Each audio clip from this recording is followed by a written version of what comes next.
So welcome back. I hope you all are doing good. So in last lecture we have discussed about the sources and types of pollutants. Okay, in the topic from the topic air pollution. So let's do some practice question on those topics what we have discussed. Okay, and if you're finding this lecture or the video useful to you, so please do like, share, subscribe and subscribe to the channel, share with your friends. Okay, जिस तरह से भी अगर आपको help हो रहा है तो प्लीज इसको कंसीडर करें. Okay, without wasting time let's start.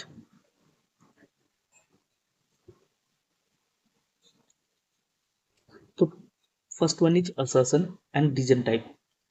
Assertion reason. Okay, so what is saying कि असर्शन में क्या कह रहा है कि ground level ozone is considered as a secondary air pollutant. दूसरा है ये रीजन दे रहा it is primarily found from the reaction of nitrogen oxides and volatile organic compound uses in the presence of sunlight. तो यहाँ पे क्या बात है, तो ये है सेकेंडरी पॉल्यूटेंट है, सही बात है, और ये जो प्रोसेस बताया फॉर्म होने को भी सही बात है. तो यहाँ पे दोनों सही है. ठीक है, तो जो हमारा ओजोन है O3 वो हमारा क्या सेकेंडरी पॉल्यूटेंट है, क्योंकि डायरेक्टली इमिट नहीं होता है, ये रिएक्शन होता है उससे ये बनता है. ठीक है, और हेल्थ के लिए तो हमें पता है, हेल्थ और वेजिटेशन दोनों के लिए ग्राउंड लेवल ओजोन नुकसानदेह है. चलते हैं नेक्स्ट. तो ऑप्शन हमारा सही होगा ए.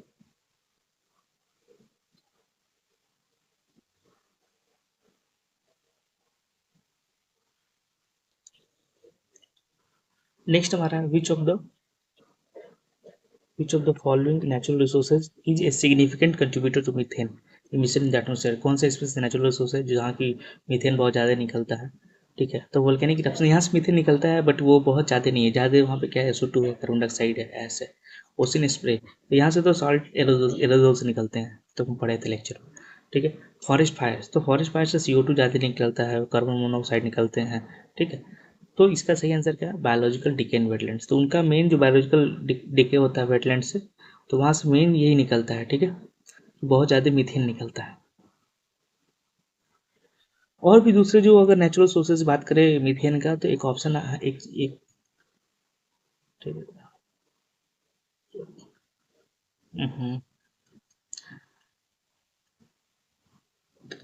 एक सेकंड. एक कीड़ा है, ठीक है, जिसको बोलते हैं टर्माइट. ठीक है, जो उड़ उड़ में लग जाते हैं ये सब. तो ये टर्माइट्स होते हैं, वो भी क्या करते हैं, मीथेन रिलीज करते हैं. ठीक है, सेकंड और रीजन क्या है कि जो परमाफ्रॉस्ट है हमारा, परमाफ्रॉस्ट एक रीजन मतलब रीजन्स है जहाँ पे कि टेम्परेचर हमें लगभग नियर अबाउट क्या बोलते हैं होता है अपना फ्रीजिंग के. तो वहाँ पे क्या होता है कि उस रीजन में जो सॉइल होते हैं वो सब जमे होते हैं, बहुत हजारों सालों से जमे हैं, तो उसके अंदर जो भी मीथेन है वो सब ट्रैप्ड है. अब जैसे वो कहाँ है, तो वो है मोस्टली अपना नॉर्थ पोल के साइड वाले रीजन में, ये जो पूरे नॉर्डिक कंट्रीज हैं उधर के साइड में. अब क्या हो रहा है कि क्लाइमेट चेंज का कारण, ग्लोबल वार्मिंग का कारण टेम्परेचर बढ़ रहा है, तो वो पिघल रहे हैं, पिघलने मतलब वो लूज हो रहे हैं, थॉ हो रहे हैं. ठीक है, तो थॉ होने के कारण जो परमाफ्रॉस्ट हो रहे हैं वो थॉ हो रहे हैं. तो थॉइंग ऑफ परमाफ्रॉस्ट के कारण क्या होता है कि उसके अंदर से जो पैक है, कौन पैक है, तो मीथेन, तो वो भी रिलीज हो रहा है. तो ये भी नेचुरल सोर्स है मीथेन का. उसके बाद है पार्टिकुलेट मैटर 2.5 के बारे में, कि it can penetrate deep into lungs due to its small size. ये बिल्कुल सही बात है. ठीक है, ये जा सकता है. It is primarily generated from non exhaust emissions like tyre wear and the brake wear. नहीं, ऐसा बात नहीं. ठीक है, ये गलत बात है. ये किस कारण से होता है, तो व्हीकल एग्जॉस्ट से, इंडस्ट्रियल इमिशन से, पावर प्लांट से, रेजिडेंशियल बर्निंग से, ये सबसे, या फिर सेकेंडरी फॉर्मेशन भी होता है इसका, मतलब सेकेंडरी पॉल्यूटेंट के रूप में. It is major contributor to reduce visibility. Which of the statement is correct, कि मतलब इसके कारण विजिबिलिटी हेज बनता है. तो सही आंसर आ जाएगा बी, 1 और 3. चलते हैं नेक्स्ट. नेक्स्ट है in Indian urban areas which type of pollutant source is dominant contributor to nitrogen oxide. Nitrogen oxide के लिए मेन डोमिनेंट कंट्रीब्यूटर कौन सा है इंडिया में. ठीक है, तो उसमें बताना है कि कौन सा है, कि पॉइंट सोर्स है, कि एरिया सोर्स है, कि मोबाइल सोर्स है, कि नेचुरल सोर्सेस है. ठीक है, तो एक पावर प्लांट ये सबसे, तो ये सबसे ज़्यादा क्या निकलता है, तो ये SO2 के लिए ज़्यादा जिम्मेदार है, ठीक है, एसोस के लिए, सल्फर ऑक्साइड्स के लिए, ठीक है। ये मतलब यहाँ से NOx निकलता है लेकिन बहुत ज़्यादा निकलता है, ठीक है, हमें डोमिनेंट पूछा है ना। फिर एरिया सोर्स, रेजिडेंशियल बर्निंग, जो घर में हम लकड़ी को जलाते हैं, तो वहाँ से उतना नहीं निकलता है, तो बहुत कम है। उसको है नेचुरल सोर्स लाइटनिंग से, तो वहाँ से भी उतना नेग्लिजिबल, ठीक है। सबसे ज़्यादा कहाँ से निकलता है, तो व्हीकुलर ट्रैफिक से, व्हीकल से, ठीक है, व्हीकल से निकलता है, मोबाइल सोर्सेस, ठीक है। ये लगभग 80% के आसपास कंट्रीब्यूट करते हैं टोटल हमारा NOx में। चलते हैं next. Which of the phenomena can significantly contribute to the atmospheric load of S and SO2? कौन सा कंट्रीब्यूट कर सकता है, ठीक है, सल्फर डाइऑक्साइड और एस के लिए, तो डस्ट स्टॉर्म्स नहीं, डस्ट स्टॉर्म्स बिल्कुल नहीं, ठीक है। ये तो डस्ट स्टॉर्म टू मिली पार्टिकुलेट मैटर के लिए करते हैं। सी स्प्रे नहीं, सी स्प्रे किस लिए होता है, तो वो तो अपना सॉल्ट एरोसोल्स है। पॉलन नहीं, पॉलन तो अपना बायोलॉजिकल पार्टिकुलेट मैटर है। तो आंसर क्या है, वोल्केनिक इरप्शन, ये सबसे ज़्यादा कंट्रीब्यूट करते हैं SO2 के लिए। उसके बाद चलते हैं नेक्स्ट। उसके बाद पैन, ठीक है। Pan is a secondary pollutant commonly associated with, किस चीज़ के साथ एसोसिएटेड है पैन, ठीक है। तो इंडोर एयर पोल्यूशन, तो इंडोर पोल्यूशन में पैन होता है, बट वो क्या बोलते हैं, वो आउटडोर एयर पॉल्यूटेंट के रूप में फॉर्म होता है, ऐसा नहीं है कि होता है। उसके बाद स्ट्रेटोस्फेरिक ओजोन डिप्लीशन, तो स्ट्रेटोस्फेरिक ओजोन डिप्लीशन जो होता है वो क्लोरोफ्लोरोकार्बन से रिलेटेड है और हेलोन से, ना कि पैन से। जो SO2 एमिशन है इंडस्ट्रियल, तो वो तो सल्फर डाइऑक्साइड निकल रहा है। सबसे ज़्यादा लिंक क्या है पैन, तो फोटो केमिकल स्मॉग, ये फोटो केमिकल स्मॉग बनाता है, ठीक है। चलते हैं next. What percentage of particulate matter emission can come from commercial activities like energy production and transport? कौन सा इसमें से particulate matter emission है जो कि कमर्शियल एक्टिविटीज, एनर्जी प्रोडक्शन और ट्रांसपोर्ट से आता है, कितना परसेंटेज, ठीक है, particulate मैटर, तो इसका आंसर है 40%, ये लगभग 40%, ठीक है, कंट्रीब्यूट करता है लगभग 14%। चलते हैं next. The most toxic and carcinogenic VOCs include, सबसे ज़्यादा टॉक्सिक और कार्सिनोजेनिक VOCs कौन से हैं उसमें, ठीक है। तो सबसे टॉक्सिक और कार्सिनोजेनिक हमें बताना है कि कौन से इसमें है। तो सबसे टॉक्सिक और कार्सिनोजेनिक हमारे हैं बेंजीन और फॉर्मल्डिहाइड, ठीक है, सबसे ज़्यादा, ठीक है। जो विनली क्लोराइड है, ठीक है, ट्राइक्लोरोएथिलीन है, तो ये भी टॉक्सिक है, कार्सिनोजेनिक ये भी है, बट बेंजीन और फॉर्मल्डिहाइड के मुकाबले थोड़े कम है। ठीक है, टोलिन है और जाइलिन है, ठीक है, ये कॉमन VOCs है, वोलेटाइल ऑर्गेनिक कंपाउंड है, ठीक है। तो ये न्यूरोलॉजिकल इम्पैक्ट डालते हैं, ठीक है, या एस्पेरिटी इरिटेशन कॉज करते हैं। कार्सिनोजेनिक उतने बहुत कम है ये। उसके बाद मीथेन और इथेन है, ये तो सिंपल हाइड्रोकार्बन और ग्रीन हाउस गैसेज, ये टॉक्सिक है, ठीक है। ये नीदर हाईली टॉक्सिक मतलब हल्का टॉक्सिक है, उतने नहीं है, और ना ही नीदर ये कार्सिनोजेनिक है, ठीक है। तो इसमें आंसर था बेंजीन और formaldehyde. Which source contributes to both greenhouse gases and air pollution simultaneously? कौन सा सोर्स है जो कि ग्रीन हाउस गैस को भी कॉज करता है और अपना एयर पोल्यूशन भी करता है? नेचुरल गैस लीक्स, ठीक है। तो नेचुरल गैस लीक्स तो प्राइमरी मीथेन रीच करता है, तो ये ग्रीन हाउस गैस को कर रहा है, पॉल्यूशन तो नहीं कर रहा है अपना, ठीक है। फिर है वोल्केनिक इरप्शन, तो ये तो पूरा पूरा पॉल्यूशन कर रहा है, ठीक है। ये ग्रीन हाउस गैस में मतलब एनुअल बेसिस पे कंट्रीब्यूशन कर, कोल बर्निंग पावर प्लांट्स, तो ये सही आंसर है। ये दोनों काम करते हैं, ग्रीन हाउस में कंट्रीब्यूट बहुत ज़्यादा करते हैं और एयर पॉल्यूशन भी साथ में बहुत ज़्यादा करते हैं, ठीक है। क्योंकि यहाँ पे प्राइमरी क्या निकल रहा है, जैसे CO2 निकल रहा है, फिर पॉल्यूटेंट्स निकल रहे हैं, SO2 NO2 सब निकल रहा है, पार्टिकुलेट मैटर भी निकल रहे हैं, हेवी मेटल्स भी निकलते हैं, तो इस कारण से। ओशन इवेपोरेशन तो नहीं, ये तो बेटा साल्ट्स एरोसोल से रिलीज करता है। नेक्स्ट है जो BTEX, बिटेक्स, ठीक है, compound in air pollution refers to, इसको कौन कौन से इसमें कंपाउंड होते हैं, बिटेक्स मतलब, ठीक है। तो बिटेक्स मतलब कौन कौन से कंपाउंड होते हैं, तो बेंजीन, टोलिन, ठीक है, इथाइल बेंजीन और जाइलिन्स, तो ये होते हैं ये सब, ठीक है। ये ब्रोमाइन, टाइटेनियम ये सब तो नहीं है, बिस्मथ, थैलियम ये सभी नहीं है, बोरोन, टेलोरियम ना।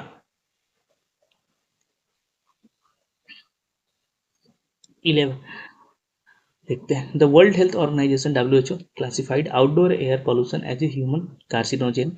Reason air pollution like pollutants like benzene and certain pH are known to cause cancer।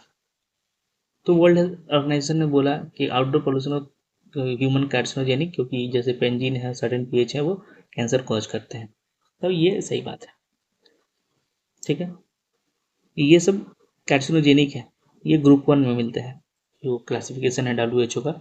जैसे बेंजीन है, पॉलीसाइक्लिक एरोमेटिक हाइड्रोकार्बन्स है, पीएच, तो ये सब कार्सिनोजेनिक है। चलते हैं next. Match the pollutant with its primary source, की सोर्स क्या है, ठीक है। तो इसमें हम देखेंगे कि बेंजीन, तो बेंजीन का सोर्स क्या है, कोल बर्निंग नहीं, हमारा तो सोर्स आ जाएगा SO2 से, कोल बर्निंग पावर प्लांट से होता है। NOx हमारा व्हीकल एग्जॉस्ट आ जाएगा, अभी हम पढ़ रहे थे, ठीक है। तो ये हमारा इसमें हो गया। फॉर्मल्डिहाइड हो गया, फर्नीचर और बिल्डिंग्स निकलता है।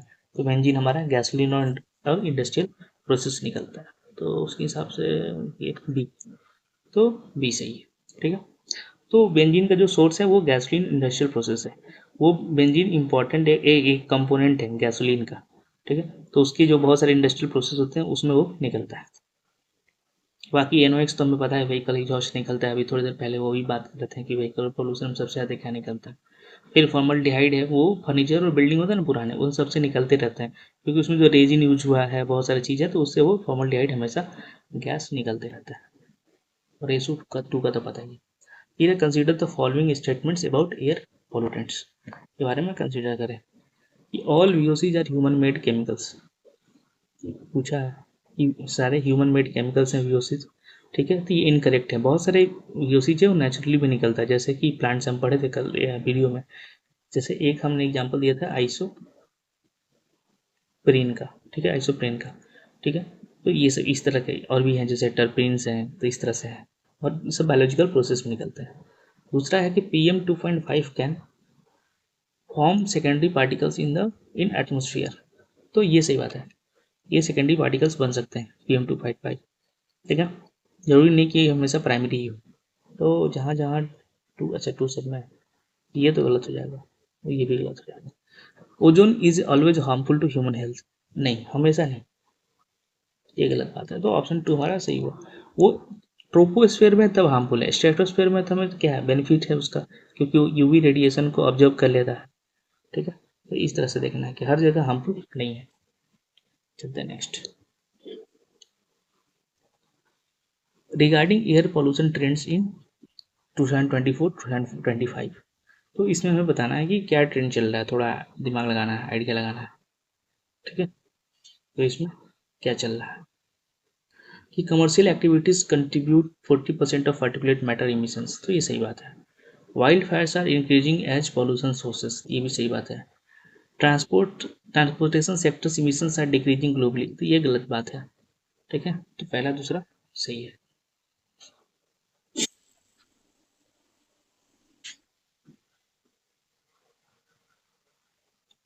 नेक्स्ट है arrange this emission sources by their contribution to PM2.5 highest to lowest.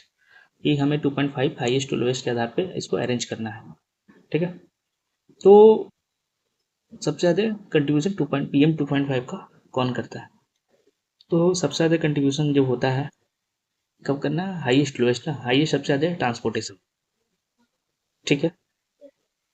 नहीं नहीं नहीं, ट्रांसपोर्टेशन नहीं। तो इसमें सबसे ज़्यादा क्या होता है, ठीक है, कि PM2.5 सबसे ज़्यादा कहाँ से निकलता है, ये हमें देखना है। तो सबसे ज़्यादा रेजिडेंशियल कंबसन से निकलता है, क्योंकि बहुत ज़्यादा इनकम्प्लीट कंबसन वहीं पे होता है। फिर हमारा ट्रांसपोर्टेशन से होता है, फिर हमारा इंडस्ट्रियल प्रोसेस होता है, नेचुरल रिसोर्सेज से होता है। तो सी आंसर क्या है, 1 2 3 4।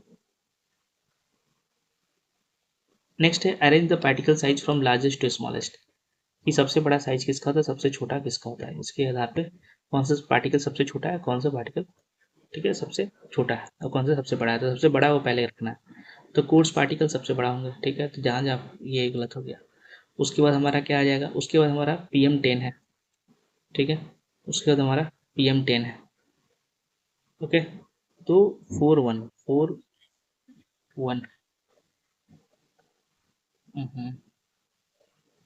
हाँ 4 1 ठीक है। उसके बाद हमारा क्या है, PM 2.5 और अल्ट्रा फाइन सबसे छोटे होते हैं, ठीक है। तब 1 4 1 2 3, तो ये ध्यान रखना है। अल्ट्रा फाइन कितना होता है, 0.1 माइक्रोमीटर से भी छोटे होते हैं, ठीक है, 0.1 माइक्रोमीटर से भी छोटे होते हैं। चलते हैं next. Order the steps in secondary pollution formation की फॉर्मेशन का ऑर्डर बताना है कि कैसे बनते हैं, ठीक है। तो सबसे पहले तो हमें पता होना चाहिए कि प्राइमरी पॉल्यूटेंट, पहले सबसे पहले इमिशन होगा प्राइमरी पॉल्यूटेंट का, तो ये तो गलत हो गया। उसके बाद क्या होगा, प्राइमरी पॉल्यूटेंट की ट्रांसपोर्ट होगा, मिक्सिंग होगा, तो 2 3, तो ये हमारा सही होगा। उसके बाद क्या होगा, केमिकल रिएक्शन होगा, तब सेकेंडरी पॉल्यूशन फॉर्म होगा, तो ये सब चीज। नेक्स्ट है match the emission sources with the sector, कि कहाँ से कौन सा इमिशन निकलता है। तब मोटर व्हीकल से तो ट्रांसपोर्टेशन, जो स्पेस हीटर्स हैं तो हमारे रेजिडेंशियल, जो हमारे स्टील मिल्स है तो हमारा इंडस्ट्रियल हो गया, जो वाइल्ड फायर्स है वो तो नेचुरल हो गया। तो इसके हिसाब से आंसर क्या हो जाएगा, 1 C 1। तो ये सिंपल सा सवाल था, ये तो बहुत। नेक्स्ट है कि प्राइमरी डिफरेंस क्या है 2.5 और 2 PM 10 में 2.5, तो पार्टिकल साइज, बाकी सब कुछ सेम है, ठीक है, कि साइज बड़े छोटे के आधार पर। उसके बाद नेक्स्ट है हमारा, अच्छा, arrange the following pollutants in increasing order of their typical dominant contribution from road traffic in urban areas, ठीक है, कि हमें अरेंज करना है कि रोड ट्रैफिक अर्बन एरियाज में सबसे ज़्यादा इंक्रीजिंग ऑर्डर, मतलब सबसे कम किसका है और फिर सब उसके बाद किसका है। तो इसमें सबसे कम क्या निकलता है, तो लेड, ठीक है। पहले बहुत निकलता था क्योंकि पहले हम ना पेट्रोल के साथ मिक्स करते थे, गैसोलीन के साथ, बट अब धीरे धीरे वो सब खत्म हो गया। तो अब इंडस्ट्रियल जो इमिशन होता है वही होता है, वहाँ पे जो लीड यूज होता है बैटरी उटरी के इंडस्ट्री में यूज होता है, तो बस वही। उसके बाद हमारा है सल्फर डाइऑक्साइड, जो कि कहाँ से निकलता है, तो हमारे पावर प्लांट्स ये सब जगहों से निकलता है, व्हीकल से भी निकलता है। और जो नाइट्रोजन डाइऑक्साइड है वो सबसे ज़्यादा निकलता है, जो NOx का है वो सबसे ज़्यादा डोमिनेंट है, कहाँ पे, रोड ट्रैफिक में, अर्बन एरियाज में, ठीक है। तो ठीक है, फिर अगर आप यहाँ तक आ गए हैं तो बहुत बहुत धन्यवाद, ठीक है। And if you like this, if you're finding this useful, please do like, share and subscribe, and we'll see you in the next video soon. Bye. And yeah, join the Telegram group.